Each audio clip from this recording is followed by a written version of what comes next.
할렐루야. 저는 골로새서 1장 24절에서 29절 말씀을 본문으로 해서 교회의 일꾼이라는 제목으로 같이 말씀을 나누도록 하겠습니다.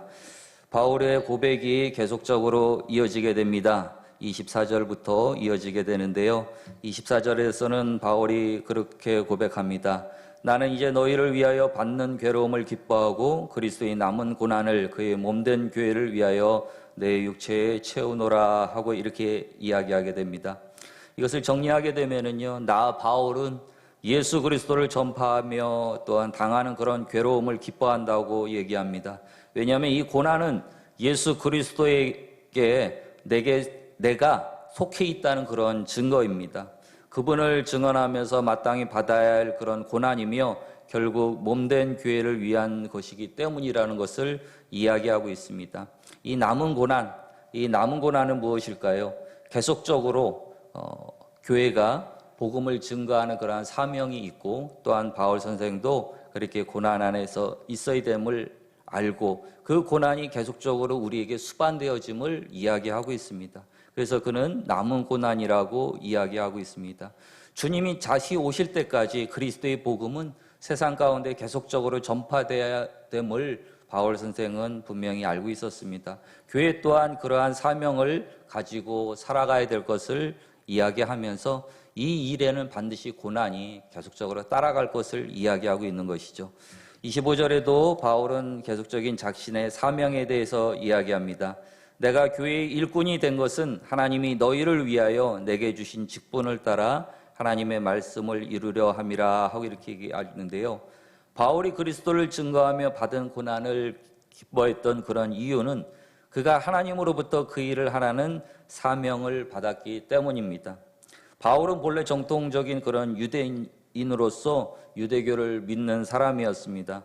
얼마나 열심히 유대교 그런 전통과 신앙을 쫓았는지 그리스도를 믿는 그런 이웃을 잡아다가 옥에 가두고 죽일 정도였습니다. 그러나 그리스도를 박해하던 바울이 갑자기 그리스도의 몸된 교회의 일꾼된 종이 된 것이죠. 하나님은 그에게 사명을 주셨기 때문입니다. 그래서 바울은 하나님의 말씀에 따라 교회의 일꾼이 되었고 예수 그리스도를 전파함으로 받는 고난을 기쁨으로 자기의 삶에 채워 넣은 것입니다. 이것이 하나님이 주신 확실한 사명이라는 것을 바울 선생은 알고 있었습니다.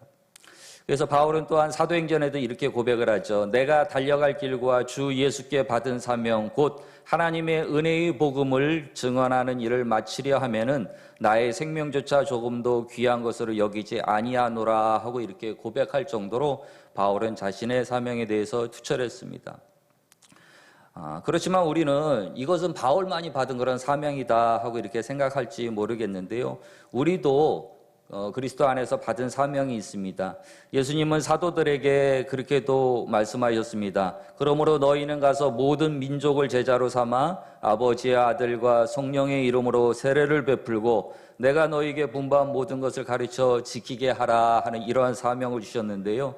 예수님께서 주신 우리들에게 대사명이죠. 사도들을 시작으로 해서 그들의 가르침을 받은 제자들이 오늘날 그리스도의 모든 몸된 교회가 순종해야 될 그러한 사명인 것입니다. 이 사명에 순종하기 위해서는 비와 땀이 흘린 많은 우리들의 신앙의 선배들이 있었습니다. 오늘날 교회인 저와 여러분이 또한 이 사명을 통해서 세워졌습니다. 그래서 저희들은 이제는 이 사명의 순서가 바로 우리들에게 있다는 것을 우리는 또한 깨달아 알아야 될 줄 믿습니다. 이 사명은 여러분 삶의 일부만을 차지하는 것이 아닙니다. 이 사명은 우리의 삶의 전부가 되어지는 것입니다. 직장과 가정과 또한 교회의 그런 모든 삶 가운데서 그리스도를 전하는 일이 반드시 있어야 되는 것이죠. 여러분의 모든 삶 가운데서 이 사명을 우리는 가지며 살아가야 될 줄 믿습니다. 그리스도와 그 복음을 말과 행동으로 드러내며 우리는 살아나가야 될 줄 믿습니다. 정말 많은 그리스도인들이 이 사명에 대해서 잊어버리고 또한 이 사명에 대해서 우리는 멀리하는 그러한 삶을 살아가고 있는데요. 우리는 바울 선생이 가졌던 이 사명에 대해서 날마다 되새김하며 이 사명 앞에서 철저히 서나가는 우리가 되시길 주님의 이름으로 부탁을 드립니다. 바울은 또한 계속적으로 26절, 27절에도 말씀하게 되는데요. 복음에 대한 비밀에 대해서 이야기하고 있습니다. 바울 선생은 자신이 전하는 이 복음, 그 메시지에 대해서 정말로 철저하게 사로잡혀 있습니다. 예수 그리스도의 복음, 그 영광스럽고 풍성한 그 복음에 풍성하게 바울은 빠져 있었기 때문에 이 복음에 대해서 전혀 부끄러움이 없었습니다. 바울 선생은 이 복음에 대해서 비밀이라고 얘기합니다. 지나간 시대 또한 세대에 감추었던 그 비밀이 이제 하나님의 거룩한 백성들에게 나타났습니다. 바울은 이 비밀을 영광이라고도 표현하고 또한 풍성하다고도 말하며 영광의 소망이라고도 그렇게 이야기하게 됩니다. 그리스도의 예수를 통해서 하나님이 베푸신 그 구원의 은혜는 이토록 영광스럽고 풍성한 것입니다. 그것을 바울이 알아보았고 그 복음에 깊이 빠져들었기 때문에 그는 고난 중에서도 그리스도를 전파하며 기뻐할 수가 있었던 것인 것입니다. 바울 선생은 예수 그리스도를 아는 지식이 가장 고상하여 그를 위하여 모든 것을 잃어버리고 마치 배설물로 여기면서까지 그리스도를 얻기 원한다고 고백을 했습니다.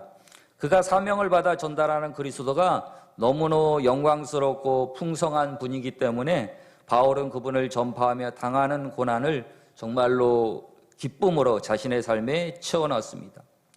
그런데 우리가 여기서 바울 선생 같은 그런 질문이 우리에게도 있다면은 그것은 우리도 정말로 그리스도를 기뻐하면서 우리의 삶의 전부가 되는 것처럼 그렇게 사느냐가 바로 우리들에게 있어서 따라오는 질문이 될 것입니다. 우리는 얼마나 이런 영광스러운 그리스도를 귀하게 여기고 또한 우리들이 받은 소식, 이 복음의 가치를 얼마나 높게 평가하고 있는지 우리 자신은 다시 한번 우리들이 가지고 있는 이런 복음을 생각해야 될 줄 믿습니다. 우리가 그리스도인으로서 사명에 충성하지 않는 것은 또 그리스도를 증거하며 받는 고난을 우리가 기쁨으로 우리가 갖지 않는 것은 어쩌면은 우리는 우리가 가지고 있는 이 복음의 가치를 잘 모르기 때문입니다. 예수 그리스도의 영광과 그분의 풍성함을 제대로 우리가 보지 못하고 그 복음의 가치가 우리 안에서 열등하게 세워지게 된다면 우리는 바울 선생처럼 이렇게 풍성한 영광 가운데 설 수가 없습니다. 저는 언젠가 그 고속버스 터미널에서 한 복음을 전달하는 자매를 만난 적이 있었습니다. 그 CCC 선교단체의 자매였는데요. 그 자매가 이제 저에게 이제 다가왔어요. 뻔하죠. 복음을 전하려고 그랬습니다. 제 얼굴이 뭐 선하게 생겼어요. 그러다 보니까 쉽게 얘기하면 좀 이제 만만하게 생긴 그런 얼굴입니다. 복음을 전달하는 이 자매가 저한테 다가와서 복음을 전합니다. CCC는 사형리 복음을 전하잖아요. 그 복음을 전하는데 그때도 저는 이제 복음을 전달하는 그런 사람이었습니다. 교회의 일꾼이었고, 근데 한 번은 이 자매가 복음을 전달하는 것이 굉장히 버벅이면서 초짜였어요. 훈련 차원에서 나왔는지 이렇게 나왔는데 그래서 이 자매에게 좀 훈련을 시켜주고 싶다는 그런 생각으로 복음을 끝까지 들었습니다. 사형리 그 복음을 전하는 걸 끝까지 제가 들어줬는데요. 근데 전하는 이 자매의 모습이 굉장히 열정적이고 전하는 것에 대해서 확신을 가지고 비록 버벅이는 그러한 복음이었지만은 굉장히 확신과 열정에 차는 그런 복음을 전하는 모습을 제가 들으면서 제 자신이 너무 감동이 되었습니다. 나 자신은 정말로 복음의 일꾼이라고 하면서 교회에서 일을 하고 있지만은 왜 나는 이 자매처럼 이렇게 열정적인 복음의 사람이 되지 못하였나 하는 그런 생각도 좀 갖게 되었고요. 그러면서 자매가 복음을 다 전했을 때 제가 오히려 제 신분을 이야기하면서 저는 하나님의 사람입니다 하고 오히려 그 자매에게 제가 축복 기도를 해주고 헤어진 적이 있었는데요. 그렇게 우리는 복음에 대해서 우리가 가지고 있는 이 복음에 대해서 정말로 그 가치를 우리가 소중하게 생각하고 있느냐, 그것을 우리는 생각해 봐야 될지 믿습니다. 바울 선생은 날마다 자기가 가지고 있는 이 복음에 대해서 정말로 그 가치를 뛰어나게 생각을 했어요. 그러다 보니 자신이 전하는 이 복음, 열등한 복음이 아닌 최대의 그런 복음의 소식이라는 것을 늘 갖고 오히려 그 복음 안에 자신이 먼저 깊이도 빠져있는 그러한 상태였습니다. 그러다 보니 그 빛이 그 복음의 빛이 더욱더 힘있게 전파될 수가 있었던 것이죠. 우리는 날마다 이 복음을 우리 자신에게 바로 전하는 그러한 삶이 되어질 줄 믿습니다. 그 가치를 깊이 있게 묵상하고 진심으로 하나님께 감사하는 그런 삶이 있을 때 우리는 계속적으로 복음 안에서 자라나고 복음을 능력 있게 전할 수가 있습니다. 예수 그리스도를 우리가 얻기 위해서, 더 많이 얻기 위해서 우리는 많은 일을 해야 되는데요. 기도와 말씀과 또한 찬양과 또한 성경을 암송하고 또한 읽고 그런 많은 일들 가운데서 우리는 정말로 나 자신이 복음 앞에서 풍성한 그런 은혜 가운데 서나갈 수 있도록 우리는 노력해야 될 줄 믿습니다. 그래서 그 복음이 우리 안에 정말로 가치 있는 그런 복음으로 자리할 때까지 우리는 이러한 노력을 굽히지 않고 늘 주 안에서 열심으로 복음 앞에 서나갈 수 있는 저와 여러분이 되시길 부탁합니다. 마지막으로 28절, 29절에는 바울에는 또한 그렇게 이야기하게 합니다. 이 복음을 전하는 그런 목적에 대해서 바울 선생은 이야기하게 되는데요.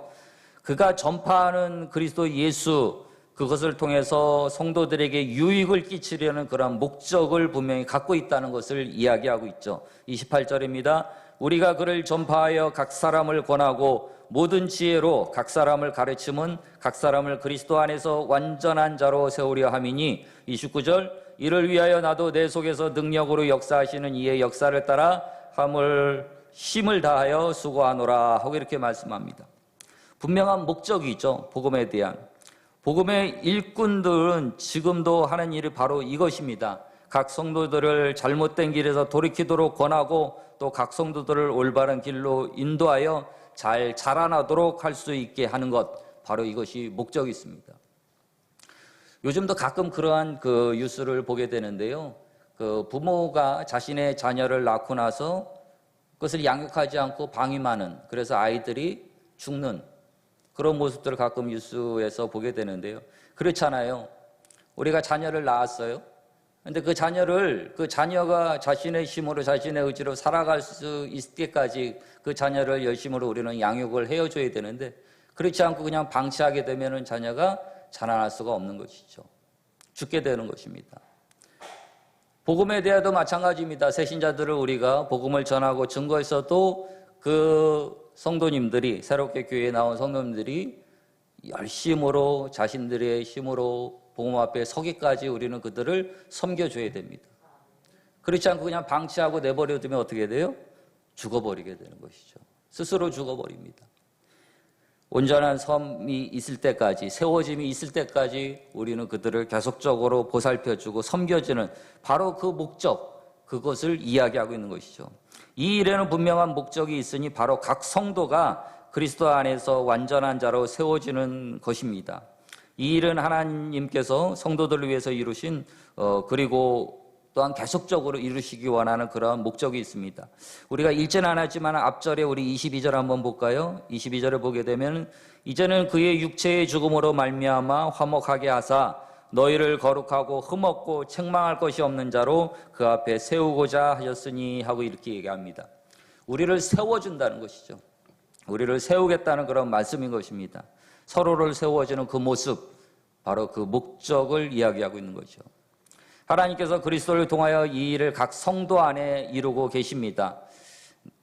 그래서 하나님께서는 이 일을 이루기 위해서 또한 우리 각 사람을 부르셨습니다. 복음의 일꾼으로, 복음의 도구로 우리를 사용하고 있는 것입니다. 29절에 여기 힘을 다하여 수고하였노라 하고 말씀하는 것은요, 힘을 다하였다는 것은 그 성경학자들은 이 운동선수가 거칠게 씨름하는 것을 묘사한다고 이야기하게 합니다. 온갖 노력을 다 한다는 것이죠. 온갖 노력을. 그래서 성도 한 사람의 성도를 세우기까지 바울 선생은 모든 수고를 다 이룬다는 것을 바로 이야기하고 있습니다. 우리는 서로를 온전하게 세우기 위해서 서로에게 그리스도를 전파할 책임이 있습니다. 여러분들 주위에 지금 각자의 자리에서 주위를 돌아보시면은 여러분들의 이웃, 함께하고 있는 그러한 사람들, 그분들을 바로 우리가 세워줘야 되는 그런 목적이 있는 것이죠. 주위를 둘러보면은 우리는 우리의 삶의 자리에서 우리들의 자녀, 또한 같은 식구, 함께 살고 있는 공동체, 직장, 또한 사업장에서 많은 그런 사람들이 있습니다. 정말로 그리스도 안에서 한 몸으로 우리가 연합한 그러한 지체들입니다. 이 지체들이 때로는 병들고 힘들고 연약하고 누군가의 도움이 필요한 그때 그들을 정말로 붙들어 줄 수 있는 그러한 사명, 그 복음의 일꾼들, 바로 그것이 우리들의 목적이 되어지는 것이죠. 형제자매를 완전한 자로 세우려는 하나님의 역사에 우리는 기쁨으로 동참해야 될 줄 믿습니다. 고난을 감수하면서까지 기쁨으로 동참하는 것이 우리가 마땅히 해야 될 일입니다. 바울 선생은 바로 그것을 이야기하고 있습니다. 복음의 전함과 또한 자신이 가지고 있는 그 복음에 대한 메시지, 그것에 대한 확신감, 복음에 대한 가치를 얘기했고요. 또한 그 복음을 전하는 분명한 목적에 대해서 이야기하고 있습니다. 우리 모두는 괴로움을 당하는 걸 싫어하죠. 누가 괴로움을 좋아하겠습니까? 그러나 바울 선생은 괴로움을 기뻐한다고 얘기했습니다. 그리고 자기의 삶의 고난을 채워 넣는다고 얘기했습니다. 바울의 고백이 우리의 고백이 되길 원합니다. 그러기 위해서는 우리가 받은 그러한 사명을 기억해야 될 줄 믿습니다. 우리가 전하는 그리스도의 영광과 그 풍성함을 생각하시고요. 그리스도인의 완전하게 세워질 우리들의 주변의 형제자매들을 바라보면서 힘을 다하는 우리들의 삶이 되시길 바라겠습니다. 오늘 하루 우리 주변을 한번 넉넉히 돌아보고 또한 우리 주변에 있는 많은 사람들을 세워주기까지 우리가 그런 십자가의 복음의 전달달로 오늘 이 하루를 살아가는 저와 여러분이 되길 주님의 이름으로 축복합니다. 기도하겠습니다. 살아계신 아버지 하나님